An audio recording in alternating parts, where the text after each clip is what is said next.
Chào mừng các bạn đã đến với TVT Movies. Hôm nay chúng ta sẽ cùng tìm hiểu tiểu sử, cuộc đời và những thành tựu nổi bật của Leonardo da Vinci. Leonardo da Vinci là một họa sĩ, nhà điêu khắc, kiến trúc sư, nhà phát minh, kỹ sư quân sự và người soạn thảo thời kỳ phục hưng. Ông là hình ảnh thu nhỏ của một người đàn ông thời phục hưng thực sự. Với óc tò mò và trí tuệ của mình, da Vinci đã nghiên cứu các quy luật của khoa học và tự nhiên, điều này giúp ích rất nhiều cho công việc của ông. Các bản vẽ, tranh vẽ và các tác phẩm khác của ông đã ảnh hưởng đến vô số nghệ sĩ và kỹ sư trong nhiều thế kỷ. Hãy cùng TVT Movies tìm hiểu về tiểu sử, cuộc đời của thiên tài người Ý này nhé. 1. Tiểu sử Leonardo da Vinci. Da Vinci sinh vào ngày 15 tháng 4 năm 1452, tại một trang trại bên ngoài làng Anciano ở Tuscany, Ý, khoảng 18 dặm về phía tây của Florence. Ông là người con ngoài giá thú của công chứng viên nổi tiếng người Florentine, Ser Piero và một nữ nông dân trẻ tên là Caterina. Trong những năm đầu đời, da Vinci được cha và mẹ kế nuôi dưỡng. Vào 5 năm tuổi, ông chuyển đến sống ở một bất động sản của cha mình nằm gần Vinci, thị trấn mà họ của ông bắt nguồn. Ở đó, ông sống cùng chú và ông bà của mình.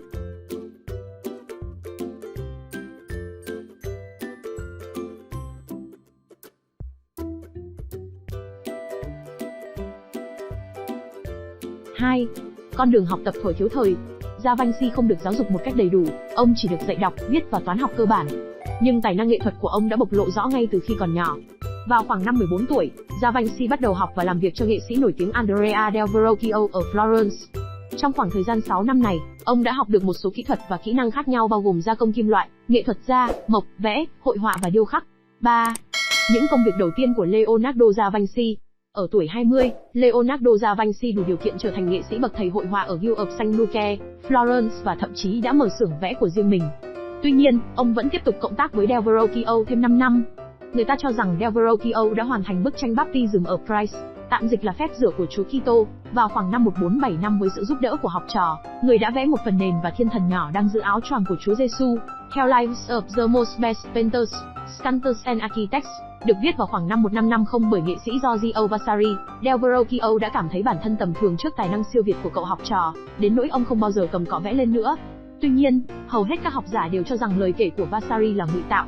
Năm 1478, sau khi rời xưởng vẽ của del Verrocchio, da Vinci đã nhận được khoản hoa hồng độc lập đầu tiên của mình, cho một bức tượng thờ đặt tại một nhà nguyện bên trong Palazzo Vecchio, Florence.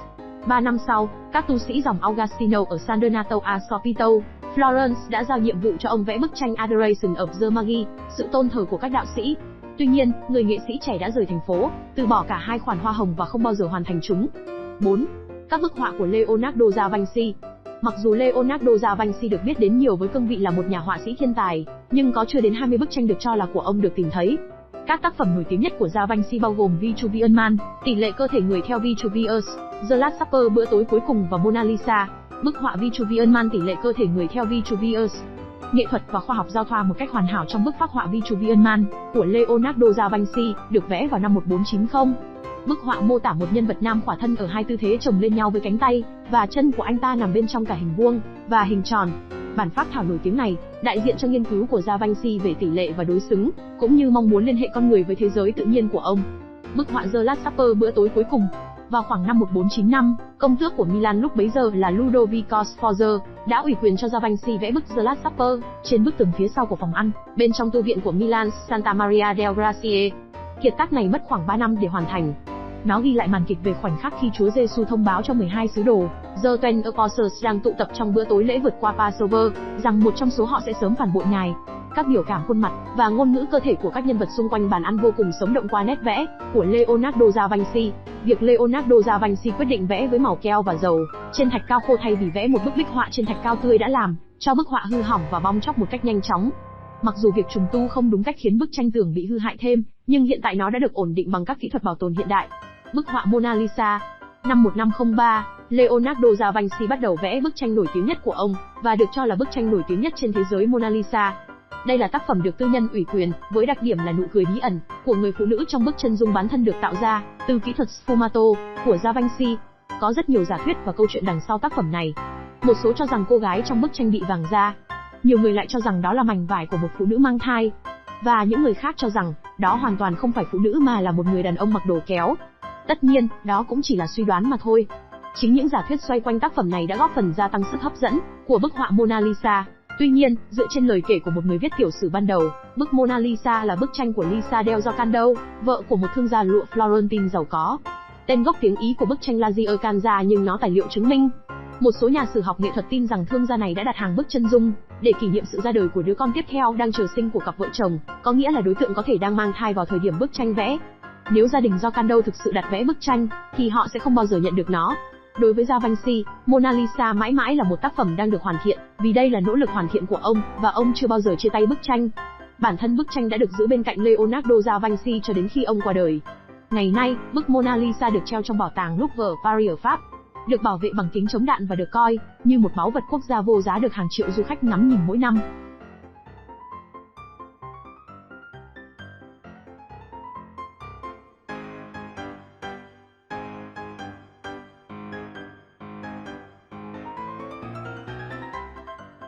Năm 1503, Leonardo da Vinci cũng bắt đầu thực hiện bức họa Butter of Agniari.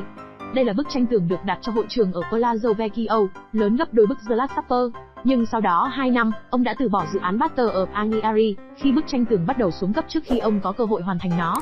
Các bạn đang xem video trên kênh TVT Movies, hãy nhấn đăng ký và chia sẻ video nhé. 5. Leonardo da Vinci không chỉ là một họa sĩ. Những phát minh của Leonardo da Vinci. Năm 1482, người cai trị Florentine Lorenzo de' Medici ủy quyền cho Leonardo da Vinci tạo ra một cây đàn lia bạc và gửi nó đến cho ngài Ludovico Sforza như một cử chỉ hòa bình. Sau khi hoàn thành nhiệm vụ được giao, da Vinci xin Ludovico ban cho ông một công việc và gửi cho công tước tương lai của Milan một lá thư. Trong lá thư đó, Leonardo da Vinci không hề đề cập đến tài năng đáng kể của ông với tư cách là một nghệ sĩ, mà thay vào đó là các kỹ năng tiếp với tư cách là một kỹ sư quân sự. Bằng đầu óc sáng tạo của mình, Leonardo da Vinci đã phác thảo những cỗ máy chiến tranh, như chiến xa với lưỡi hai gắn ở hai bên, một chiếc xe tăng bọc thép do 2 người đàn ông vận hành bằng trục quay, và thậm chí là một chiếc nỏ khổng lồ cần một đội quân nhỏ để vận hành. Chiếc nỏ do da Vinci chế tạo. Bức thư có hiệu quả, và Ludovico đưa Leonardo da Vinci đến Milan trong nhiệm kỳ kéo dài 17 năm. Trong thời gian ở Milan, da Vinci cũng được giao thực hiện nhiều dự án nghệ thuật, bao gồm cả The Last Supper. Việc Leonardo da Vinci được gia tộc Sforza trọng dụng với tư cách là cố vấn kỹ thuật quân sự và kiến trúc, một họa sĩ và nhà điêu khắc đã nói lên trí tuệ và sự tò mò nhạy bén của da Vinci về nhiều lĩnh vực. Phát minh ra máy bay. Luôn là người đi trước thời đại, Leonardo da Vinci dường như đã tiên tri tương lai bằng những bản phác thảo của mình về các thiết bị giống như một chiếc xe đạp thời hiện đại và một loại máy bay trực thăng. Có lẽ phát minh nổi tiếng nhất của ông là một chiếc máy bay dựa trên sinh lý học của loài dơi. Những khám phá này và nhiều khám phá khác về cơ chế bay được tìm thấy trong quyển Da Vinci's Codex on the Flight of Birds, tạm dịch Codex của Leonardo da Vinci trên chuyến bay của các loài chim. Đây là một nghiên cứu về hàng không của loài chim, được ông bắt đầu vào năm 1505. Giống như nhiều nhà lãnh đạo của chủ nghĩa nhân văn thời phục hưng, Leonardo da Vinci không thấy có sự phân chia giữa khoa học và nghệ thuật. Ông xem hai bộ môn này như những bộ môn đan xen hơn là những bộ môn riêng biệt. Ông tin rằng nghiên cứu khoa học khiến anh trở thành một nghệ sĩ giỏi hơn. Năm 1502 và 1503, Leonardo da Vinci cũng có một thời gian ngắn làm việc tại Florence với tư cách là kỹ sư quân sự cho Cesare Borgia, con trai của giáo hoàng Alexander VI, đồng thời là chỉ huy quân đội của giáo hoàng. Ông đã đi ra ngoài Florence để khảo sát các dự án xây dựng quân sự và phác thảo các kế hoạch thành phố và bản đồ địa hình. Ông cùng nhà ngoại giao nổi tiếng Niccolò Machiavelli đã thiết kế các kế hoạch để chuyển hướng sông Arno khỏi đối thủ Pisa nhằm ngăn chặn việc tiếp cận biển của kẻ thù trong thời chiến. Nghiên cứu của Leonardo da Vinci về giải phẫu và khoa học. Leonardo da Vinci cho rằng thị giác là giác quan quan trọng nhất của loài người và mắt là cơ quan quan trọng nhất. Ông viết, một họa sĩ giỏi có 2 đối tượng chính để vẽ, con người và ý định của tâm hồn anh ta. Cái trước thì dễ, cái sau khó, vì nó phải được thể hiện bằng cử chỉ và cử động của chân tay. Để miêu tả chính xác hơn những cử chỉ và chuyển động đó, Da Vinci bắt đầu nghiên cứu giải phẫu một cách nghiêm túc và mổ xẻ cơ thể người và động vật trong suốt những năm 1480. Những bức vẽ của ông về một bào thai trong tử cung, tim và hệ thống mạch máu, cơ quan sinh dục và các cấu trúc xương và cơ khác là một số bức vẽ đầu tiên trên con người. Nghiên cứu của Da Vinci về giải phẫu và khoa học. Ngoài các cuộc điều tra giải phẫu của mình, Da Vinci còn nghiên cứu thực vật học, địa chất, động vật học, thủy lực học, hàng không và vật lý. Ông phác thảo những quan sát của mình trên những tờ giấy rơi và những miếng đệm mà anh nhét bên trong thắt lưng.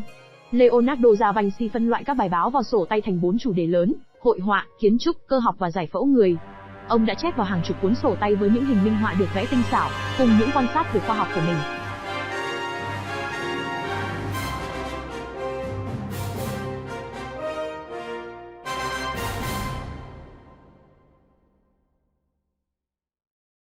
Tác phẩm điêu khắc của Leonardo da Vinci.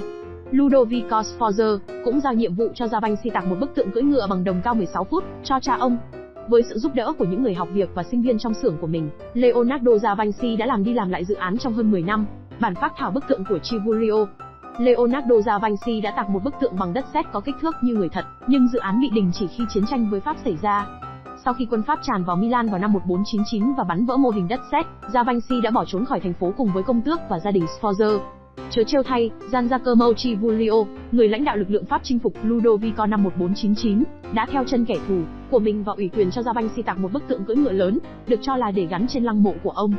Sau nhiều năm làm việc, Chivulio quyết định thu nhỏ kích thước của bức tượng, nhưng đến cuối cùng, bức tượng vẫn chưa hoàn thành. 6.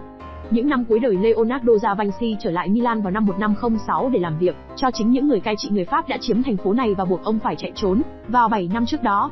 Trong số những sinh viên tham gia STU của ông có Francesco Melzi, một quý tộc trẻ người Milanese, người sẽ trở thành người bạn đồng hành thân thiết nhất của da Vinci trong suốt quãng đời còn lại của ông.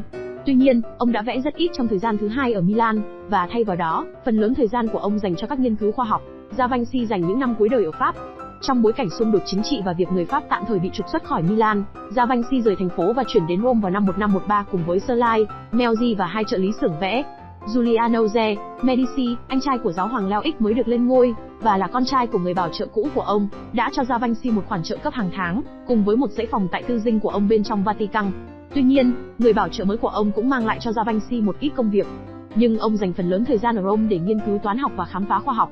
Tại cuộc họp vào năm 1515 giữa vua Francis I của Pháp và giáo hoàng Leo X ở Bologna, Tân quốc vương của Pháp đã phong tặng da Vinci danh hiệu họa sĩ, kỹ sư và kiến trúc sư hàng đầu của nhà vua.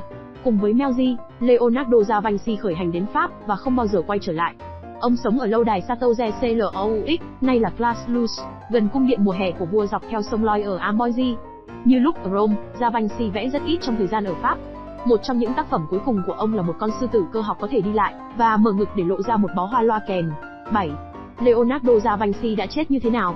Leonardo da Vinci qua đời vì một cơn đột quỵ vào ngày 2 tháng 5 năm 1519, ở tuổi 67. Ông vẫn tiếp tục nghiên cứu khoa học của mình cho đến khi qua đời. Trợ lý của ông, Melzi trở thành người thừa kế chính và người thừa kế tài sản của ông. Bức họa Mona Lisa đã được để lại cho Serlai. 8. Leonardo da Vinci có phải là người đồng tính? Nhiều người cho rằng da Vinci là người đồng tính. Nhiều nhà sử học tin rằng Leonardo da Vinci là một người đồng tính luyến ái. Hồ sơ của tòa án Florentine từ năm 1476 cho thấy da Vinci và 4 thanh niên khác bị buộc tội sodomy, tạm dịch là tội kê gian, một thuật ngữ trong Kitô giáo để chỉ những tội lỗi của hành vi tính dục được cho là phi tự nhiên, tức là những hành vi tính dục không tạo ra sự sinh sản, một tội danh có thể bị lưu đày hoặc tử hình. Sau khi không có nhân chứng nào xuất hiện để làm chứng chống lại da Vinci, các cáo buộc đã được bãi bỏ. Một số nghệ sĩ Florentine nổi tiếng khác cũng từng là người đồng tính luyến ái, bao gồm Michelangelo, Donatello và Sandro Botticelli. Đồng tính luyến ái là một thực tế của đời sống nghệ thuật ở Florence thời phục hưng đến nỗi từ Florence trở thành tiếng lóng của Đức cho đồng tính. Leonardo da Vinci không chỉ là một trong những nhân vật có sức ảnh hưởng nhất trong thời đại của ông, mà còn là nhân tài hàng đầu của thời kỳ phục hưng. Mặc dù gặp một số khó khăn trong những năm đầu sự nghiệp, nhưng ông đã vượt qua tất cả và trở thành một trong những nghệ sĩ nổi tiếng nhất trong lịch sử. Cho đến ngày nay, các tác phẩm của ông vẫn là một trong những tác phẩm nổi tiếng nhất mọi thời đại và có sức ảnh hưởng mạnh mẽ đến nhiều nghệ sĩ làm trong lĩnh vực nghệ thuật. Cảm ơn các bạn đã xem video trên kênh TVT Movies, nhấn đăng ký kênh để ủng hộ và xem được những video mới nhất nhé.